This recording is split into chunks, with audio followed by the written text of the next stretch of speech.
ആലപ്പുഴ കായംകുളത്ത് പോലീസിന് നേരെ അതിക്രമം. താലൂക്ക് ആശുപത്രിയിൽ വൈദ്യപരിശോധനയ്ക്കിടെ പ്രതി പോലീസുകാരനെ കടിച്ചു പരിക്കേൽപ്പിച്ചു. കനകക്കുന്ന് പോലീസ് സ്റ്റേഷനിലെ സിവിൽ പോലീസ് ഓഫീസർക്കാണ് പരിക്കേറ്റത്. അശ്വിൻ പാലാഴി ആലപ്പുഴയിൽ നിന്ന് വിവരങ്ങൾ നൽകാനായി ചേരുന്നുണ്ട്. അശ്വിൻ, പോലീസുകാരെ സംബന്ധിച്ച് അത്ര നല്ല സമയമല്ലെന്ന് തോന്നുന്നു. കഴിഞ്ഞ 2 ദിവസമായി പോലീസുകാർക്കെതിരെയുള്ള അതിക്രമത്തിന്റെ വാർത്തകൾ പുറത്തുവന്നുകൊണ്ടേയിരിക്കുന്നു.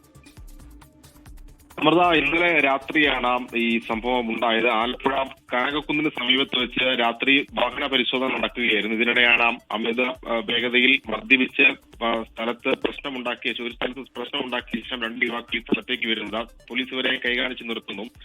രണ്ടുപേരും സുബോധത്തിലായിരുന്നില്ല. പിന്നീട് ഇവരെ കസ്റ്റഡി എടുത്ത ശേഷം വൈദ്യപരിശോധനയ്ക്കായി കായംകുളം താലൂക്ക് ആശുപത്രിയിലേക്ക് എത്തിച്ചു. ഇവിടെ വെച്ച് ഈ 2 പോലീസുകാരാണ് ഉണ്ടായിരുന്നത്. സിവിൽ പോലീസ് ഓഫീസറുമൊപ്പം കനകക്കുന്ന SHOയും വാഹനത്തിലുണ്ടായിരുന്നു. ഇവരുമായി ഈ 2 യുവാക്കൾ തർക്കത്തിൽ ഏർപ്പെടുന്നു. വൈദ്യപരിശോധനയ്ക്കിടെ ഇതിൽ സിവിൽ പോലീസ് ഓഫീസറുടെ കാലിൽ ഒരു പ്രതി കടിക്കുകയായിരുന്നു. ആഴത്തിൽ തന്നെ കാലിൽ മുറിവേറ്റിട്ടുണ്ട്. സിവിൽ പോലീസ് ഓഫീസർക്ക് ഗുരുതരമായ പരിക്കാണ്. അദ്ദേഹം ഇന്നലെ തന്നെ ആശുപത്രിയിൽ ചികിത്സ തേടി ഇന്ന് രാവിലെയാണ് തിരികെ വീട്ടിലേക്ക് മടങ്ങിയത്. സംഭവവുമായി ബന്ധപ്പെട്ട നിലവിൽ അറസ്റ്റിലായിരിക്കുന്നത് പുതിയവർ സ്വദേശി അഖിലേഷ്, ഒപ്പം ഓച്ചിറ സ്വദേശി അഖിൽ എന്നിവരാണ്. ഇതിനുശേഷം ഇവരെ കനകക്കുന്ന പോലീസ് സ്റ്റേഷനിലേക്കാണ് എത്തിച്ചത്.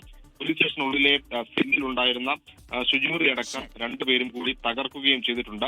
എന്തായാലും ഇതിലും യുവാക്കൾക്കെതിരെ കേസെടുത്തിട്ടുണ്ട്. അങ്ങനെ 2 കേസുകളാണ് ഈ അക്രമാസക്തരായ യുവാക്കൾക്കെതിരെ നിലവിൽ എടുത്തിരിക്കുന്നത്. ഈ അക്രമമേറ്റ പോലീസുകാരന്റെ ആരോഗ്യനില നിലവിൽ മെച്ചപ്പെട്ടിട്ടുണ്ടെങ്കിലും കാലിൽ ആഴത്തിലുള്ള മുറിവാണ് ഏറ്റിരിക്കുന്നത്. അശ്വിൻ പാലാഴിയാണ് വിവരങ്ങൾ നൽകിയത് ആലപ്പുഴയിൽ നിന്ന്.